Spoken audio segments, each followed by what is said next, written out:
Selamat datang kembali dalam sesi kupas tuntas kita. Oke, kali ini kita mau bedah satu buku nih, judulnya Startup Myths and Models.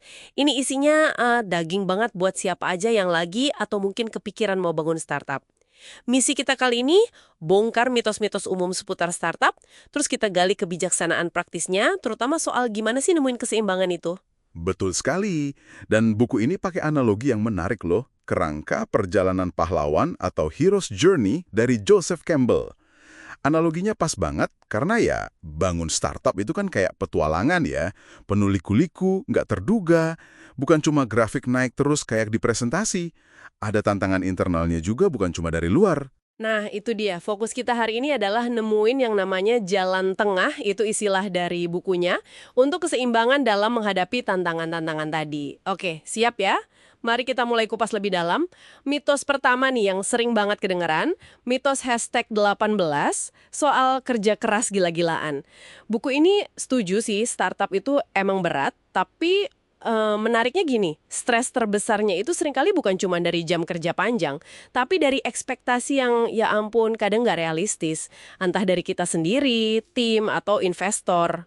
Nah, ini nyambung banget sama mitos #7 soal valuasi. Nilai perusahaan itu loh.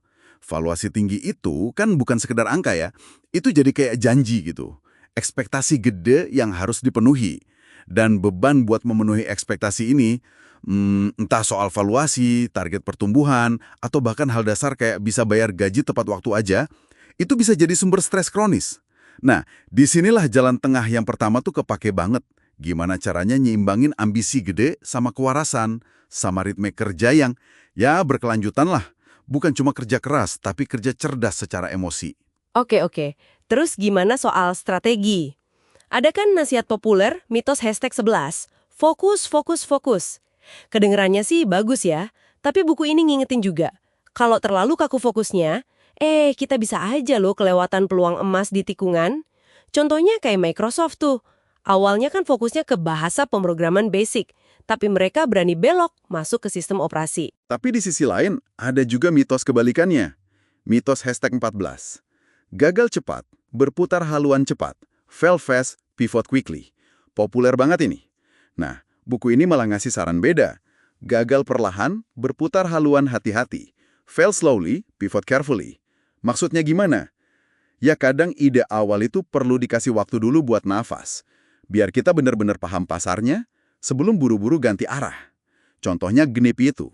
Mereka butuh waktu buat nemuin pivot atau arah baru yang pas. Jadi, jalan tengah strategisnya itu kayak siklus gitu, dinamis.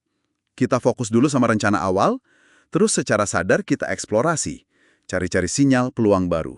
Nah, baru deh fokus lagi ke arah baru yang lebih oke berdasarkan apa yang kita pelajari. Wah, menarik tuh pendekatan siklisnya. Jadi bukan milih antara fokus atau eksplorasi tok ya, tapi ngeimbangin keduanya. Ada iramanya gitu. Tepat, itu dia. Kemampuan buat tahu kapan mesti ngegas fokus, kapan mesti agak nengok kiri kanan buat eksplorasi, itu kunci keseimbangan strategisnya. Nah, ini bagian favorit saya nih. Kayaknya relevan banget sama tema jalan tengah kita, gaya manajemen. Mitos #9 kan ngomongin dua kutub ekstrim ya. Satu, ya udah biarin aja tim kerja sendiri yang bisa jadi absen manajemen lepas tangan gitu. Satunya lagi, ngerasa gue kerjain sendiri aja deh lebih cepet.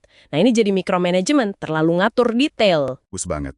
Dari cerita Buddhis soal guru musik yang ngajarin muridnya main sitar.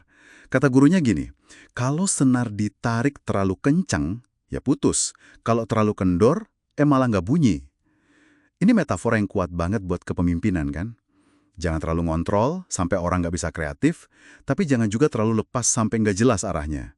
Jalan tengah di manajemen itu yang nemuin tegangan yang pas. Kasih otonomi, tapi dalam kerangka yang jelas.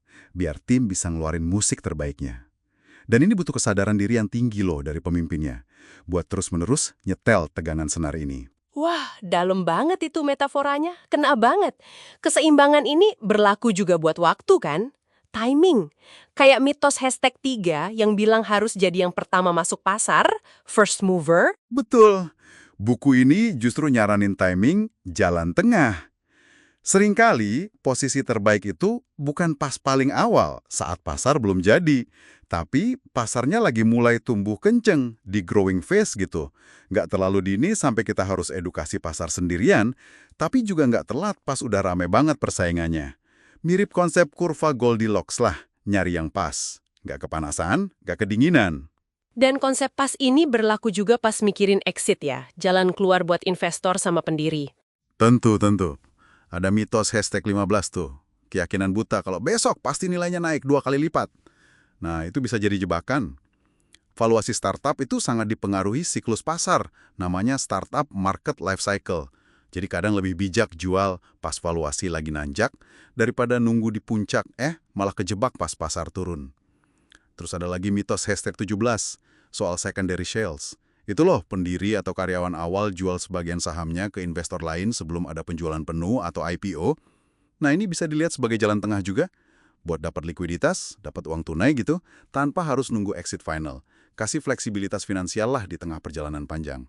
Jadi, kalau kita tarik benang merahnya nih dari pembahasan startup myths and models, perjalanan startup itu emang penuh dualitas ya. Tantangannya itu bukan cuma kerja keras fisik aja, tapi lebih ke seni. Seni ngelola ekspektasi, navigasi antara fokus sama eksplorasi, terus mimpin tim pakai keseimbangan. Intinya di jalan tengah itu. Ya, dan kalau kita lihat gambaran besarnya lagi, ini mirip banget sama Hero's Journey tadi. Transformasi internal si pahlawan, ya Anda ini, para pendiri. Saat belajar menavigasi semua kerumitan ini, itulah harta karun sebenarnya. Kemampuan nemuin keseimbangan di tengah badai itu eliksirnya. Saripati kebijaksanaan yang Anda bawa pulang. Apapun nanti hasil finansialnya. Ini jadi ninggalin satu pertanyaan reflektif nih buat Anda yang dengerin.